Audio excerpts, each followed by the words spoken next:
A few home truths this morning because we've probably spent the last couple of weeks fearful of a transfer window going the same way as previous years, and I think we now need to face up to the fact that this is going to be a very underwhelming transfer window in relation to what we actually need.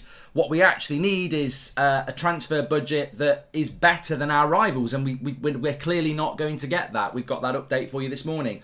What we need is efficiency and speed that makes our rivals think they mean business. We're not going to get that. What we're going to get is spun. Frenkie de Jong will be announced as a Manchester United player at some point in the next month, and fans will get excited by a marquee signing, which will basically be our summer. That is not good enough. Frenkie de Jong is a good player, but he's not good enough on his own. We've been doing this for years. We've just 6 years later sold Paul Pogba. 6 years ago, we did exactly what we're doing now. Spending most of the budget on one player and pretending that's going to solve a multitude of issues. We go back to the sinking ship surrounded by great white sharks. It's got 10 holes in it. Don't spend all your money fixing one hole. We're still sinking. And I think it's very, very clear what is about to happen at this football club. This would be pathetic, but I generally wouldn't be surprised if we are purposely waiting to complete signings until United officially drop their new kits, says Sam. I would love to think it was that, Sam, but I genuinely don't think it is. And as we move to our first concern, I suppose, on the show this morning, this is coming in from Laurie Whitwell in The Athletic. Now, as we've said, Laurie Whitwell, James Ducker, Simon Stone, these are the sort of journalists that they don't really say anything negative. They tend to be focused on verification from people within the club before they type, and they don't want to ruin those relationships. So when you're getting something like this coming from Laurie Whitwell, you can pretty much take it to the bank that it's true. Murmurings have begun that Erik ten Hag is starting to get a bit frustrated. He understands Manchester United's budget around 120 million, which is a bloody disgrace, and I'll talk about that in a minute, but knows the value in getting in a player early. So we're getting what we are with Manchester United, i.e. frustration, and it's now sleeping through from the new manager, who has every right to be absolutely frustrated with the way this summer transfer window is going. Now, I think we will get a good window in the sense that we will bring some players in, but it's, as it said there, £120 million is not sufficient. It's not. I can already add up, and Arsenal are going to spend more than £120 million in Arteta's, is it his third or second summer? So it's just not acceptable. And you know what? I can't do anything about it. You can't do anything about it. But these people who, get very vocal about Manchester United, we've got the Manchester United Supporters Trust, we've got all sorts of other groups. When are you actually going to do something about something that's very visibly, evidentially a disgrace? Like, at the end of last season, people were protesting, absolutely fantastic, expressing their dissatisfaction with the way the club is run.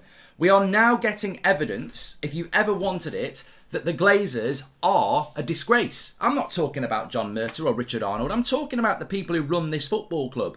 They're a disgrace and they need calling out. When was the last time a Glazer spoke to a United fan? They crapped themselves after the Super League. They did a Zoom call last summer and they've never been seen again. What business is run by people who are completely invisible, yet dictate every bloody year a joke, an absolute circus? That's what we are. 120 million is a lot of money to a lot of clubs, but to Manchester United it is not enough, and we can absolutely see what is going to happen. 120 million, and also it goes on to say in The Athletic that Manchester United could top up 120 million with sales, but it's not been factored in that they'll make huge sales. We're in a massive mess. Massive mess. Mark, we have Jesus, Tillemans incoming, combined with Martinelli, Saka, says Zane. Yeah, but I'm not interested about what you've got, Zane. I'm talking about what you're spending, and you're going to spend more than we're going to spend. And Liverpool are going to spend more than we're going to spend. Man City are going to spend more than we're going to spend. Spurs are going to spend more than we're going to spend. We are in a terrible position with a new manager, and everybody is going to spend more than us with squads that are already better than us. It adds up, and it adds up to a pile of turd. It's looking more and more like Erik ten Hag has come into this job and signed on the bottom line under some weird naivety that he can get more out of the squad that we've got. which makes me want to throw up. De Jong, for me, is not a marquee signing and defo not a shirt seller. Very good player, but nothing to be overly excited about, says Leon. Welcome to the Members Club, says I am hectic. And Michael's been a member for 2 months as well. I feel that I just think that, you know, this morning we're sort of waking up to quite a few things, and Fabrizio Romano has come out and said that, I think I can put it up on the screen for you as well. There it is. Yeah, okay. I mean, this is what's really got my goat this morning. This is what's really wound me up. Manchester United signing a defensive midfielder will depend on the budget this summer. We should have bought a centre defensive midfielder 3 fucking summers ago. 3 fucking summers ago. Last summer, it was absolutely essential that we bought a defensive-minded midfielder. Essential. We didn't do it, and McFred got absolutely annihilated week in, week out by nearly every bloody midfield in the Premier League.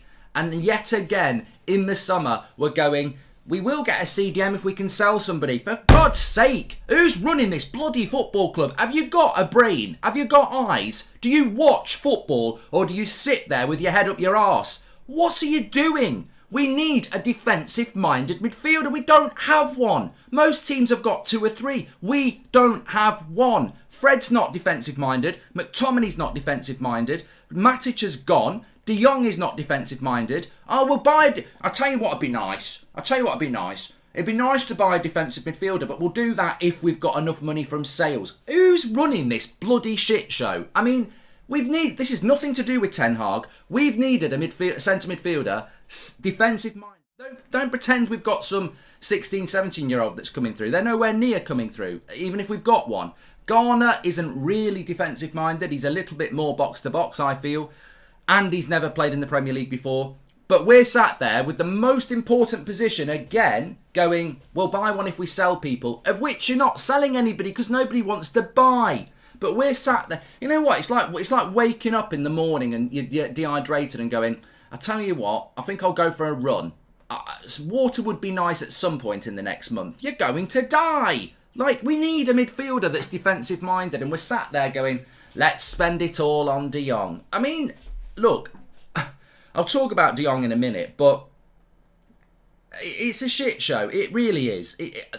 I mean, I'm really hoping I'm going to be wrong, but it is a shit show at the moment. Mark, if Banter Arsenal get Martinez from Ajax before we get Timber and Anthony, I'll lose my mind. Well, yeah, I mean, Andrew, you're right. They're linked to Martinez, they're linked to Tielemans, they're linked to Jesus. I can see Arsenal spending 150 million already, and we're not going to spend that. Zane's loving it. Louis van Gaal got more budget when we weren't in the European competition, surely because of inflation after 7 years.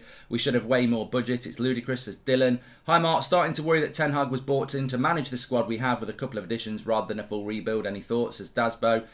Siva, welcome to Members Club. We won't count the extra 10 in add-ons, they'll throw it in. Which will leave us with a budget of about £40 million, which means we can only buy one more player. So we will buy Frenkie de Jong and one more player. And that will be our summer. 2 signings. It's shit. I mean, it's shitter than I thought.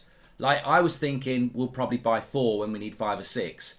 To buy 2, it's just absolutely abysmal. I mean, I'm really struggling inside to not lose it this morning. I'm absolutely fed up with this club. And I really do think, on a serious note, because it's not my job to do it. I'll go live, our community will talk, I'll say what I think. That's the way it has to be.